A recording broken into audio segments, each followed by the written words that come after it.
Hey, welcome back, everybody, to the next episode of How to Get Away with Staffing. My name's Colin LeBeau, president here at Foxhire, employer of record service, and I've got some people from my team, John Lindesmith, Nate Capel.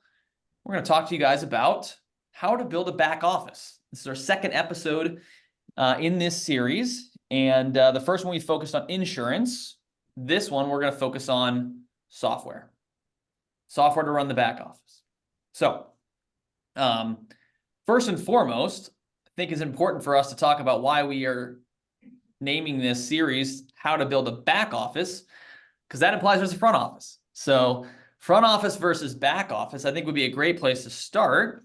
How about this? John, would you mind just explaining, since you had experience at a company that sold front office software, top echelon, maybe just describe what does front office mean compared to back office?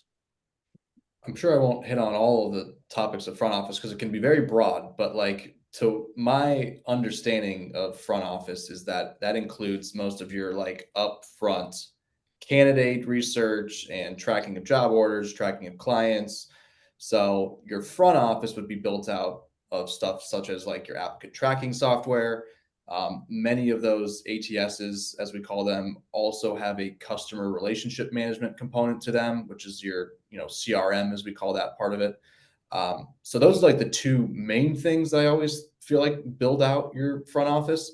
And then there's all these little other bundled additions that you can also add on top of those things, which would include LinkedIn. So you can have your different levels of LinkedIn software packages. You've got website design, so that your front facing component to your clients and your candidates, your website, does the marketing sometimes for you, or you hire specific marketing companies that can actually promote your name and get yourself out there to get clients and candidates as well. So usually when I think of front office, those be the components that I think of. I don't know if you two have any other thoughts on things that I might have missed.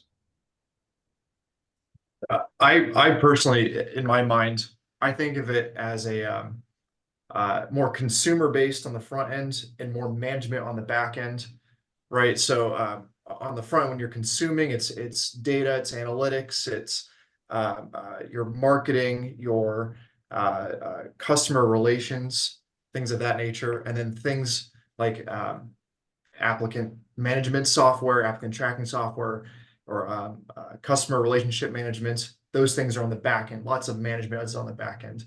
I think that's a good way to visualize how to split between front end and back end. Yeah. No, I'd echo that. I think for me, I always think about it like sales and marketing is front office and delivery is back office, right? So you're delivering a service when it comes to staffing. On the back office, there's a lot of stuff that goes into that delivery. On the front office, it's more like find candidates to fill jobs. Pretty straightforward, right? Market your services, go get job orders, find candidates to fill those jobs. That's a lot of the front office. And to give a history lesson a little bit, front office, back office was really from when staffing originated, where there was a storefront and you'd go in front of the office as a job seeker and talk to a recruiter that was looking to fill a job, right? And then if you got a job, people in the back office would make that job, work, right? So people would pay you payroll and send you your timesheet and all of those things, right? So that's why the front office, back office terminology has still stayed around. Literally the front and the back. I love how they stuck all the employer related duties in the back. Yeah, exactly. Nobody wants to see the back office stuff. Nobody wants to see us anything back. That's why it's so difficult, and that's why that people look for help, right? Because it is the icky stuff, right? So that's all the payroll, insurance, benefits, compliance stuff that we do. But some people like to do it themselves, and so I think that's an interesting thing to maybe jump into here too, right? Like the front office, a lot of times almost always is do it yourself, right? Most people aren't outsourcing their entire front office. Maybe they'll get leads from some outsourced company, or they'll have referral partners for clients, or automate some of the candidate processes. But in the general, people are working the front office. People don't always want to work the back office, but some do. And so there's a lot more DIY versus outsource in the back office. And knowing what to get in place to do the back office yourself is really the biggest barrier, right? Like knowing how to do it, doing it well, paying for it, being prepared, all of that type of stuff. So what are some of the things that if I was a staffing firm or I was creating a new one from scratch, what are some of the things I'm going to need to think about when it comes to the back office that I would need to get in place if I was going to do it myself? My big thing that I always talk to people about when they're making this decision right off the bat of like, what am I going to do with the back office? It's how much time, how much resources do you want to put into it? Because it takes a lot to run your back office. Like it's a ton of compliance, it's a ton of potentially paperwork or software that you need to include to make sure that it's all running effectively. Um, and the thing is, like, the more resources that you put towards the back office, some of the resources you might be pulling from the front office part of it, which is where you're going to be getting your leads and actually getting the business getting brought in. So, if you're a company that doesn't have a lot of resources, it would benefit you in that case to outsource that and let the partner back office do the dirty work for you. Let you focus on bringing in clients, bringing in candidates, and making placements. Um, so it really depends on the situation. If you're a larger company, obviously you probably have your own team of back office individuals to do it all for you.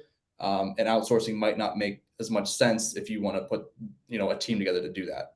However, there are a number of large companies that are also turning towards outsourcing their back office because it is a lot easier than having to keep up with everything that's going on in the employment world. So that's kind of where I start from when it comes to making that decision. It's like time, resources, like making sure that all makes sense for whatever organization that you have. Yeah, no, it's funny you say that. Like, I see this interesting cycle happen where, small new firms, they say, hey, I'm going to use an employer of record or outsource something in the back office, but they have this goal of like, one day I'm going to do it myself, and that's going to make me way more profitable, right? And then they do that, and then I also then they either move off of an EOR or whatever, whoever it is, the partner. Then they come back when they're bigger, and they're much bigger. The bigger companies come back and say, hey, we don't like the risk associated with doing all this, so we're going to go back to using an EOR or using EOR for the first time. So you have this interesting like chasm where new firms use EORs, big firms use EORs, and these middle firms, they have this idea that the end all be all is to do it yourself, which that's really your prerogative to figure out. And before you even decide, do I want to do the back office myself? I always think the first question is, am I comfortable with taking on the risk of it going wrong? That's the question you got to ask. Am I comfortable with taking the risk of things going wrong in the back office, which could put my firm in jeopardy? Am I confident in my ability to execute in that area, or am I confident in my partner's ability to? If so, then you can think about doing it yourself. But if not, it's much more effective to use a partner to have that peace of mind and also defer that risk to them. That's always been my first question to ask when thinking about do it yourself or outsource. But if I was thinking about it chronologically, what would be the first thing that I would need to think about making sure I have a software for if I was going to build my back office? What would be like that first thing? If I got a candidate, let's say, never put my back office together, but I got a client and I got a candidate that want to work together on a contract basis, what would be the first type of software I would need to ensure I could get that actually done for them in the back office? Kind of, it's interesting. First, I mean, you could think about like onboarding, because you have to obviously onboard. I don't know if that's where you're going with onboard the candidate first, but my brain always goes to like payroll first, because it's like, if you're going, that's kind of the end of the process, but still, like, my first thing as an employer is like, I need to pay this person. Like, that is the most important task that I have as an employer of record or a back office, is you need to pay this person when they submit an approved timesheet. Sometimes when they don't submit an approved timesheet, like, you need to pay that. That's your primary goal. But certainly onboarding is definitely up there on the list of things that you need to figure out. And I know software can help with that, but there's also, you can still do it via paper. And that's kind of when we talk about some of these items that you need to build out, you have to make that decision. Like, do you want to manage things through manual paper, which a lot of people still do, or do you want to try to automate those processes through, using some sort of software? And I know, Nate, you've got some like research on how software can help build a back office. And I think that automating the onboarding part of that is huge when you're starting off. Yeah. I mean, when you're trying to think about like cost savings and efficiency, like research from Deloitte suggests that the automation can save businesses between 25 and 40% of their time spent on repetitive back office tasks, right? So just by trying to automate some of those things, you're already saving a bunch of time. From McKinsey and Company, businesses can achieve cost savings of up to 30%, by automating back office processes through software, right? So there's your money and your time, right? I think it just goes back to how big you are of a company, how much you want to scale as a company.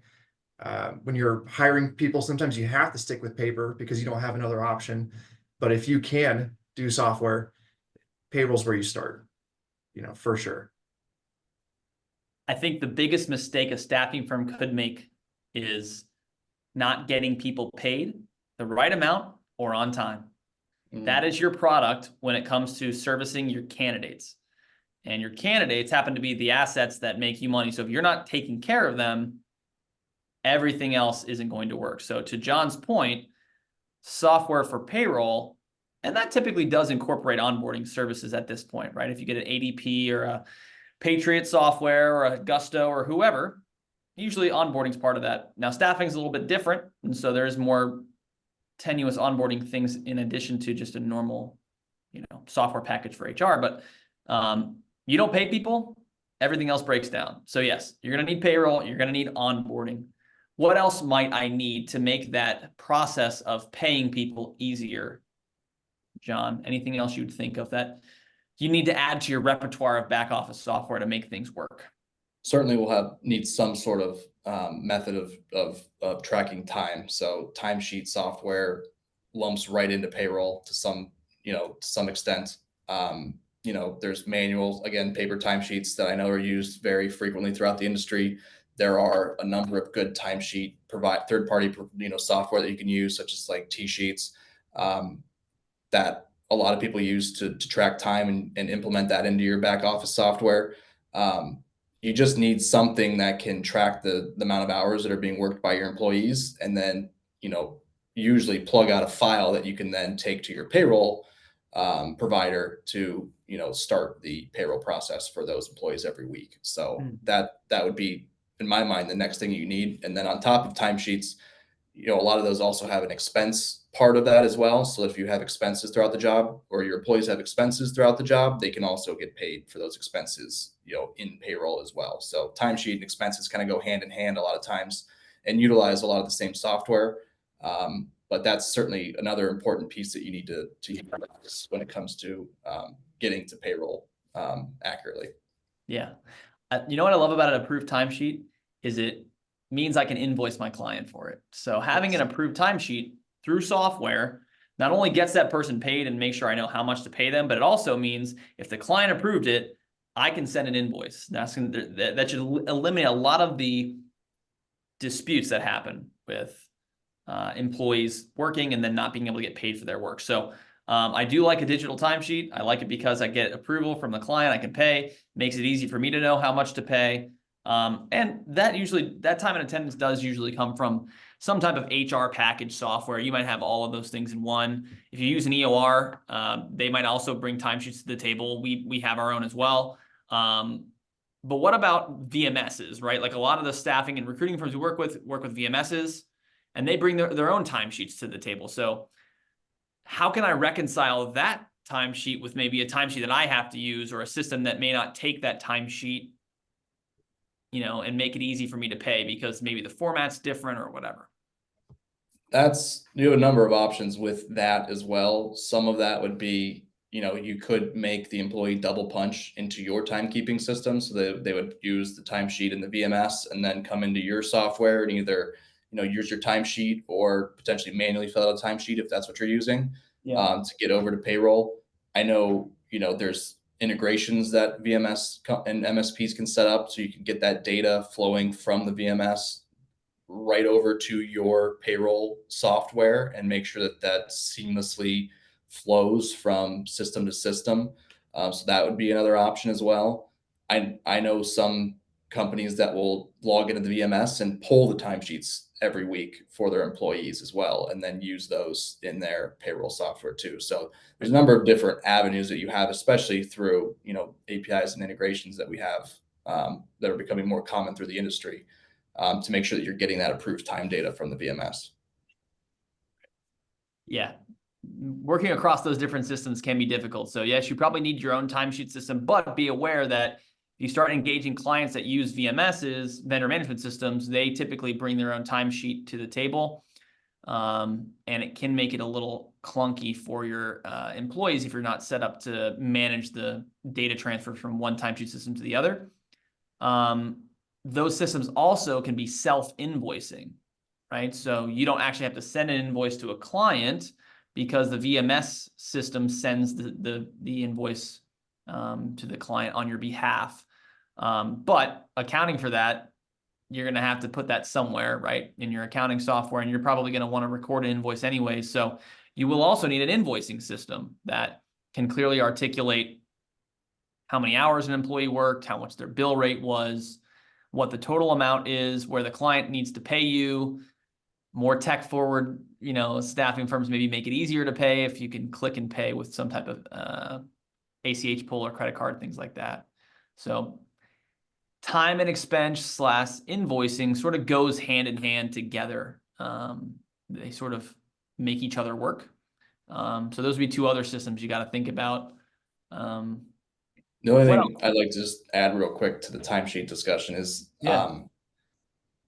the benefits of having something that's software versus paper timesheet also is kind of seen in greater detail when it comes to all of these state specific like overtime laws, and there's other state specific laws that certain states have. So if you're expanding domestically through various states, like a automated timesheet will a lot of times build in those overtime and double time and weird rules that come up from state to state.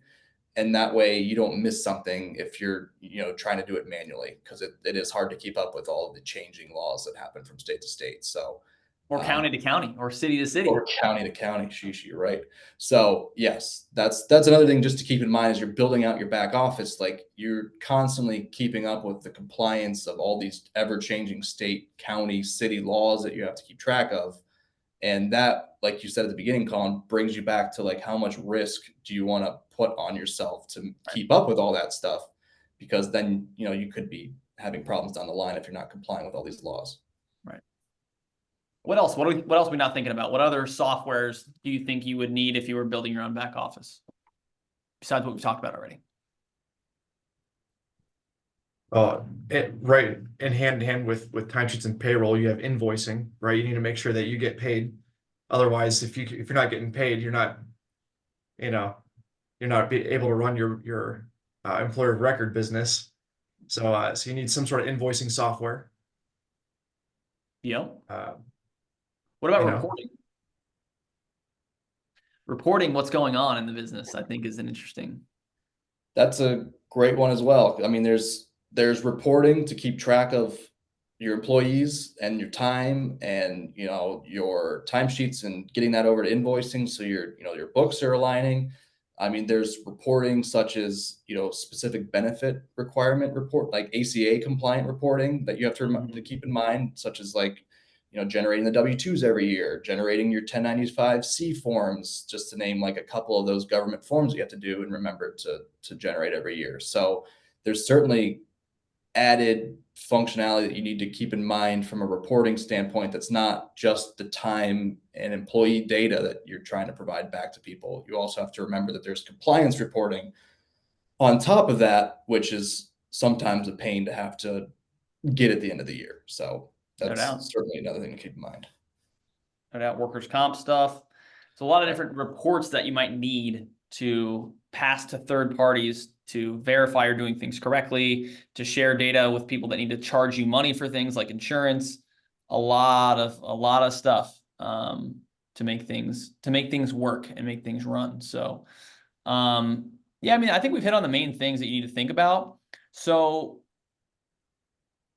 it's funny because we operate an employer of record service So we have obviously direct competitors, other EORs, but then we have a lot of indirect competitors because you can sort of cut this cake a million different ways. You can outsource some of it. You can outsource all of it. You can do it all yourself. You can any variation of those things, right? And so thinking about doing it yourself, is there like one software that you can go get that allows you to do all or the majority of the stuff we just said that you are aware of in the market?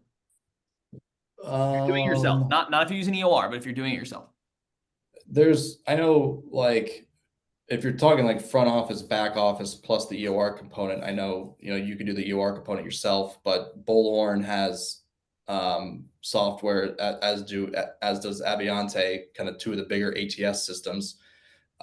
They have back office and front office software that you can utilize into one, which I know is something that they're promoting pretty heavily right now on, one's kind of like this one-stop shop for all of your front and back office needs. And then you can tie that into reporting. So that's two that came to my mind. I don't know if you've got any other ones that popped up at all. I mean, I was thinking about the back office, front office ATSs, Aviante and Bullhorn come to mind. I think those have the majority of the things you might need to get as much of the back office stuff covered as possible from a software component perspective, right? There's still other services you're going to need, like workers' comp insurance and, things of that nature, but neither of those delivers a payroll processing software. So you're still going to need at least two softwares, right? Because like Bullhorn and Aviante are just going to spit out a payroll file for you every week. You got to take that payroll file and put it, or timesheet file, and put it into a payroll system, Augusto or Patriot or ADP or Paychex, whatever. So you're still going to have at least sort of two, or QuickBooks, Intuit, whatever. They have integrations that can help bridge the gap a little bit that they use throughout their there's application. integrations that make that a little bit more seamless, but yeah, you're going to have to at least have two, I think, at least. And in some of those cases, they don't have an EOR component, so you either need to decide to you're do the that employer on of your own. record, right? Yeah. DIY, your firm is the employer of these staffed Right. people. That's just how it has to be if you're going to do it yourself. It just doesn't make sense otherwise. And similar to what we talked about payroll, there's EOR integrations that are starting to become more prominent as well, so that you can initiate those employer relationships via the ATS, get it over to your EOR, and have that person employed, and then you would handle all the reporting still in Bullhorn, Aviante, Top Echelon, Loxo. software, Big Biller, Loxo, absolutely. Yeah. So you have that front office, back office software component, but yeah, you're still going to need a payroll service. You could break that up a little bit further if you wanted to. If you really liked the front office software that maybe didn't have a back office component, you could, have whoever in the front office, whether it could be Big Biller, Loxo, right? Somebody that doesn't have back office, and then you could partner with a back office software as well, or a back office service even that maybe isn't a software based, like payroll funding company, something like that. Or an employer of record, you can make those connections, right? Like we do a lot of business with people that have a Top Echelon or a Loxo or PC Recruiter, and then they use us in the back end. But there's different ways you can break it up and make it all work together. But yeah, that said, that it's just that payroll piece that it always comes down to that, right? Like at the end of the day, it's the payroll piece that makes things work on the back office side of things. So knowing how to do that effectively, which software is going to work best for you, et cetera, who's staffing specific, right? I think, we named a lot of those, maybe not staffing specific payroll vendors, but there are some, I think, out there. Like I think iSolved is a more staffing specific payroll vendor that if you wanted to do it yourself, you could do. Kind of like once you have the payroll, it really does come back to payroll every time we're kind of having these conversations. Because like if you're building your back office and you figure out the payroll component, and it's a large enough payroll provider, then you can like add on services or bring in your own services if you choose to do it that way. And like the payroll's at the middle, and then you just kind of branch off and figure out what components you need on top of that payroll component to make the back office work. Yeah. I saw somebody speaking about this recently. They said making the decision about payrolls first in conjunction with workers' comp is actually really important. I think some of that has to do with the fact that workers' comp code that you might be able to be placing candidates under has a lot to do with how those people get paid, right? Like in healthcare, if it's healthcare codes, knowing the workers' comp codes will help you understand, are these people going to get per diem, right? Like your payroll provider has to be able to offer that, right? Are they going to get different type of expense reimbursements, or are they paid on different type of shift differentials? Are they paid, on different type of work schedules, 12-hour shifts versus 8-hour? How does that affect the overtime, double time? All of that stuff. So that was an interesting feedback. I hadn't ever heard that before, but the workers' comp plus payroll decision being the first decision is really interesting because of that. Makes a lot of sense too. Because not all of the payroll services can actually be compliant in every industry. That is the surprising part. We hear plenty of cases of large payroll providers that can't handle some of the things that we think are simple, compliance pieces. Yeah. So you do have to do your due diligence when it comes to who you pick. So no, it's true. It's funny because most staffing firms are niche specific, right? There's the big ones out there that do in multiple industries, but most are in a specific industry. So you need a payroll provider that can handle that type of payroll in that specific industry. There's general laws and regulations that govern all of the United States and all, at state level, but there's industry specific needs that you just need to make sure are covered with your payroll provider first. And same thing goes for EORs or back office partners. Not everybody can handle every type of industry, right? Like most EORs are only 8810, meaning office clerical IT roles. They don't cover healthcare, education, highly regulated spaces, which sort of, we do, a couple other players do that. There's a lot of variation there. So having that figured out, I think, is really, really, really important. Any other softwares or things to share about the back office software to make sure if you're building your own back office, you got it covered? Maybe not necessarily about the software, but I don't know if you've mentioned this yet about just building an employer of record company altogether. Is you actually need to be licensed in each state. I don't know if you've talked about that in the last podcast. Maybe I missed that one, but you actually need to be licensed in the states you want to be able to employ in. So you're dead in the water if you don't have a license in each state. Maybe not relevant to the software, but regardless, if you need to pay people and we're in the state of Ohio, right? You need to be licensed here. Mm-hmm. So you're dead in the water if you're not licensed. No, yeah, state registration and understanding the jurisdictions you're operating in is also helpful because you've got to populate a lot of that into the software a lot of times, depending upon your software package that you use. So knowing that, having that data, being able to put your EIN and all that stuff into your software actually enables it to work. You can't actually use it if you don't have that. So that's definitely important. I was thinking, there's this new phenomenon going on with the Upworks and Fiverrs of the world, where there's sort of these two-sided talent marketplaces that ultimately deliver staffing, but in a different way. And they have some of the features that we talked about, right? Scheduling, timesheets, paying people, all that type of stuff. And a lot of the traditional staffing firms are trying to compete with these talent platforms by retrofitting staffing platforms as a service to their traditional staffing offering. So that's an interesting thing to think about. If you compete in a space that's highly competitive with gig platforms like healthcare, and you wanted to build a back office that could support per diem shift work via a platform, there are softwares out there that enable that type of solution that are technically back office. I think Wolf is one of them. It's called Wolf XYZ. But there's other ones out there too that have that just like a traditional staffing firm can retrofit, which I think is really interesting. That's a new take on the back office, which is cool. It's amazing where the industry's going, just all different directions. It's cool to kind of be in the middle of it and see it all developing before us. So yeah, so we'll see how that goes. I mean, I think they deliver some interesting capabilities as well. Those platforms like daily pay. I talked about scheduling and things like that. More shift by shift work. So it may not work for every industry, but that self-service model I think is coming to fruition here, and being able to take on that type of business I think will be important for staffing firms, and the back office just as always is part of that decision. So yep. Yeah, I think we'd be remiss if we didn't mention data security for building software. Oh yeah, sure. I mean, if you're dealing with employees and payroll and reporting and stuff, making sure that you're compliant with GDPR, HIPAA, all those things too. Yes. You're gonna get in pretty serious trouble if you're not doing your compliance work.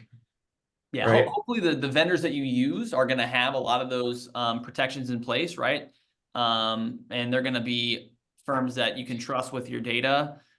I don't know, we can say that about anybody at this point, given the types of breaches we've seen in the market, but no, I think that goes back to the risk component, right? Like you're taking on this risk of doing it yourself, and part of that is data security, housing all that employee data. But if you're doing it yourself and not using software and you're gathering onboarding information like social security numbers, driver's licenses, personal identifying information, right, via email, which unfortunately a lot of EORs, not us, but a lot of EORs and staffing firms do that, highly, highly risky, because as soon as your email gets hacked, all that data is available to the hackers. And so I would just recommend, if you're going to do it yourself, make sure that everything can be done via secure channels. Sharing of information should go through software portals that are encrypted, should not go through emails. You should not be sharing that stuff via email.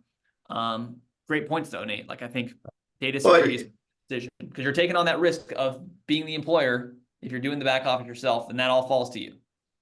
Yeah. Well, you gotta, CYA, cover your ass. You gotta make sure that you're encrypting the data that you're collecting, right? You have, your SSL certificates for your software, your website. Anytime that you have different roles within your company, you want to have role-based permissions, right? For logging in, if you have employees that are logging into whatever onboarding software you have, multi-factor authentication, right? You want to make sure you have that in place. Just all this stuff, you just want to make sure you're covering your bases, because if you don't, I mean, you can't build a software and then you get hacked. It's over. It's game over. Yeah, you're Especially in when bad doing shape. You're employment. definitely in bad shape. That that risk that you're taking on, it covers a lot more things than people think, right? Especially new staffing firms. They're like, they think, oh, this isn't going to affect me, but it can. So be careful. So yeah, man, I really appreciate this conversation, guys. I think this helps people at least get an understanding of where they can start in the back office software arena. Got some vendor names, got some names of types of products, things to think about, things to ask questions about. So we hope you guys found this helpful. If you have any questions, feel free to reach out to us. Otherwise, we'll see you on the next episode. Have a great day. Thank you. Thank you, guys.